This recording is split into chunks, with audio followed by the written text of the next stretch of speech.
Hey, what up, everybody? I hope all of y'all is having a blessed and humble day. I hope all of y'all continue to have a blessed and humble day. Yo, as we know, Cat Williams has had these YouTube streets on fire, right?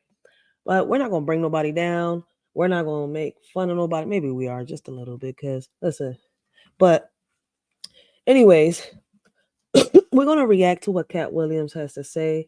So this is a 4 minute 36-second video clip of Club Shay Shay, um Shannon Shepherd interviewing Cat Williams, and Cat Williams is talking about Faizon, Big Worm. For those of y'all that don't know, well, let's listen to what he got to say. See, what we're gonna do today is we're gonna see what we can get out of what Cat Williams has been saying. We're not going to turn it into something negative or, something bad. But he spoke some gems. He was speaking some real facts. So, out of every reaction that I make to this interview, we're going to talk about what we can bring out of it, what we can get out of it.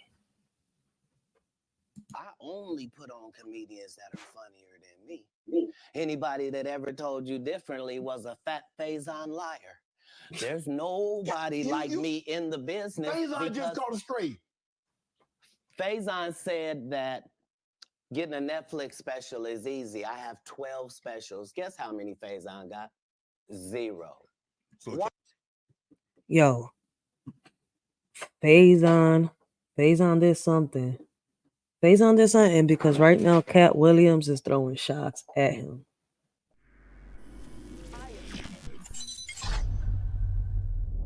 Well, you and Cat Williams got into it back in the day, back in I guess 2012.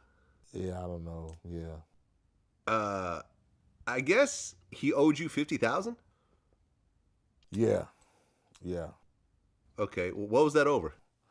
We're going on tour, and I was just getting my legs ready for tour.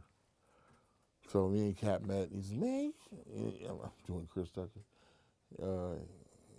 Cat Williams is just a ham of bitches around him, and he has a dog." He's like, "Man, you should open for me." So I was like, well, I ain't really open for nobody, but and Lance, my homeboy Lance, was working. We had worked with him before. He said, "Yeah, you should open for Cat." I said, "Man, I ain't really." So the first date was in Arizona, Phoenix, Arizona, and I came out there and did the Faizon thing. Boom! Blew the shit off. And they were looking like I was gonna do some bullshit ass. Hey, you ever seen Friday? No, I was like, I do this really. So to have conversations about real stand-up people. We do not let people who are on the juice discuss real athletes. That's all. As a journalist. That's all. That's all I'm saying. Shots. I don't harbor any resentment to any of these entities because I can't be jealous.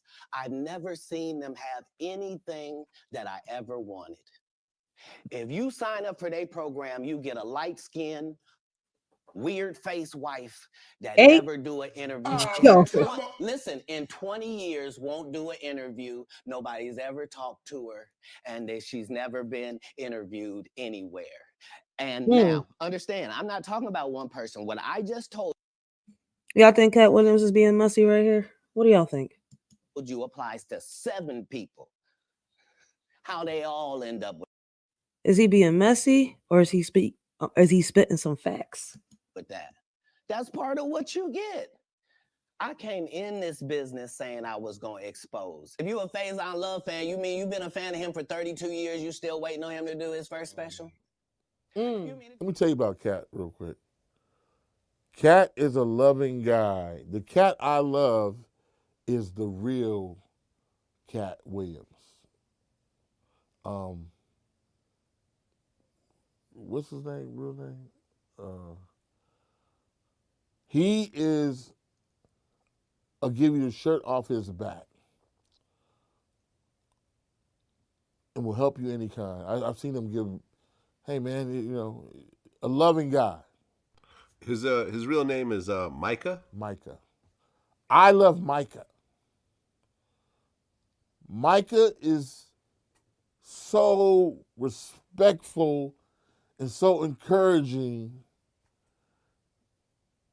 That's the guy I was like, okay, we're going on tour. So, but I'm talking to Katt Williams. I said, Katt, let's go to Vegas. He says, no, I want to hang out and go see Jeezy. I'm like, no, nigga, let's go. Because I was like, you the only one he gonna listen to. I'm like, let's go to Vegas. We got a show there. UNLV. And he stays in Vegas, and there's a big brawl. He's right in the middle. Jeezy. I'm like, we're in Vegas. So anyway, get to Vegas. I'm on stage. You see Katt looking like, does this motherfucker know he's not supposed to blow the stage up? Whatever. We named the tour, so we're going on tour. We're going on tour. You going on tour. We're going on tour. We name it Outlaws of Comedy. The next date is in Cincinnati. And I'm in the room, and I get a call from the promoter, and the promoter says, Katt say he don't want to pay you. I said, oh, he gonna pay me, blood. What you mean he gonna pay me? Where he at? Let me find him. The promoter, he real cool, brother. He said, Katt's paying you, but he wants to pay you $1,000. I don't know, blood. That ain't, no. Where Katt at? Michael Blackson is there. Katt comes to my room, like 14. You mean to tell me if Steve Harvey, your favorite comedian, you mean you've been waiting for him to do stand-up for 15 years now? Damn. Yo, he throwing got a lot of other DL still out there. None of those irons matter to stand-up. Who cares that they wrote a placard for you to do Family Feud on? Like, you're successful because we're surprised you can talk for a living, and it's entertaining that you're gonna say some funny country things. But not a writer.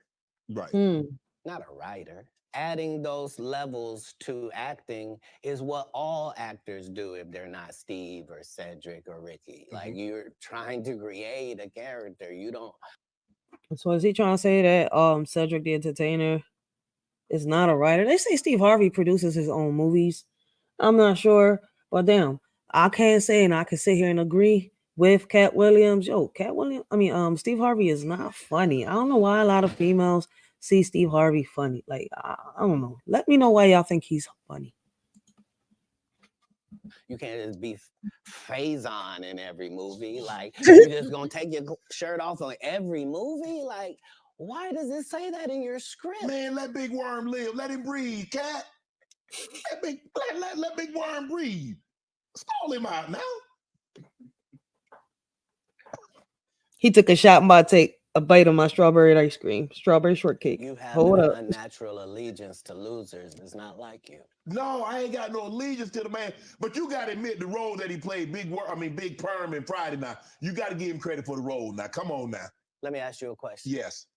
If what you're saying is Chimp Williams.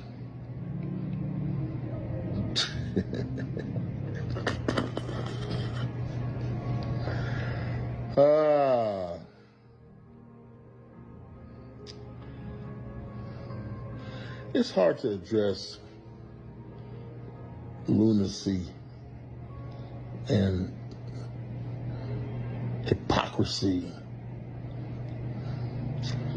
and downright ignorance. But it's so funny how many people think this dumb stupid motherfucker is spitting truth. But that's the internet, I guess. You guys want to believe in something so bad. I guess you left God and now you believe in chimps like this nigga who's an actual chimp, and you're not listening to what he's saying. He's actually calling for help. He's calling for help.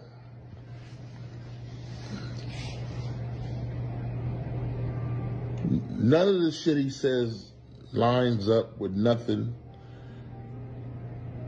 He runs a Fort something sub.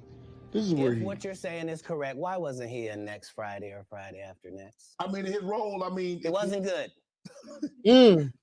Sorry.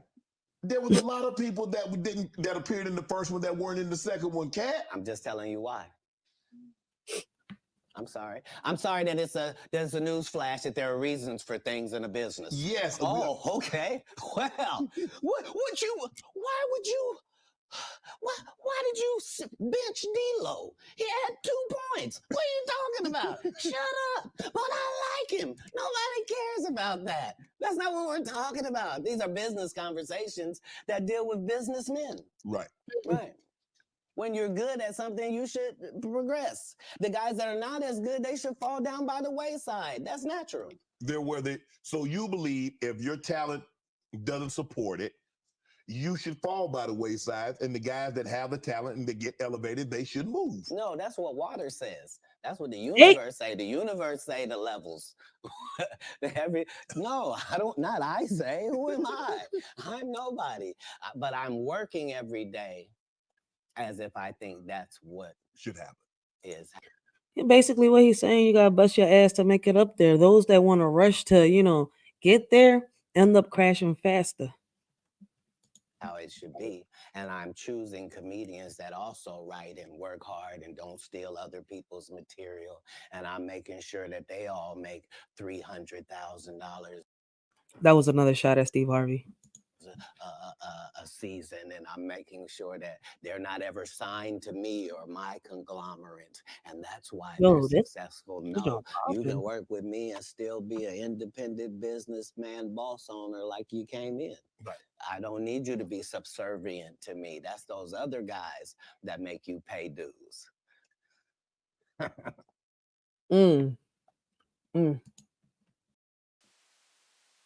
All right, y'all. I don't know what y'all took out of this, but me, personally, if y'all got kids out here, what y'all need to do is teach them how to save their money. Teach them, how to get their little jobs out here. And it's crazy, right? These kids out here nowadays are trying to find jobs at the age of 13 and 14. They got their little permits and stuff so that they could work, their little working papers, my bad. And it's hard for a lot of them to find jobs, which corners a lot of them to do stupid shit out here.